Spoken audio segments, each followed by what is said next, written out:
கர்த்தருக்கு ஸ்தோத்திரம். இன்றைய வசனம்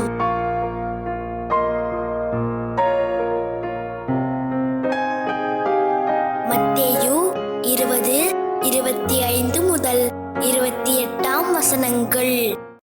அப்பொழுது இயேசு அவர்களை கிட்ட வரச் செய்து, புறஜாதியாருடைய அதிகாரிகள் அவர்களை இருமாப்பாய் ஆளுகிறார்கள் என்றும், பெரியவர்கள் அவர்கள் மேல் கடினமாய் அதிகாரம் செலுத்துகிறார்கள் என்றும் நீங்கள் அறிந்திருக்கிறீர்கள்.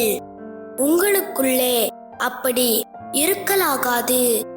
உங்களில் எவனாகிலும் பெரியவனாயிருக்க விரும்பினால் அவன் உங்களுக்கு பணிவிடைக்காரனாயிருக்க கடவன்.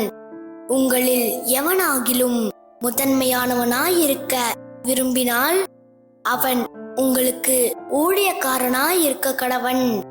அப்படியே மனுஷகுமாரனும் ஊழியங்கொள்ளும்படி வராமல் ஊழியஞ்செய்யவும் அநேகரை மீட்கும் பொருளாக தம்முடைய ஜீவனை கொடுக்கவும் வந்தார் என்றார்.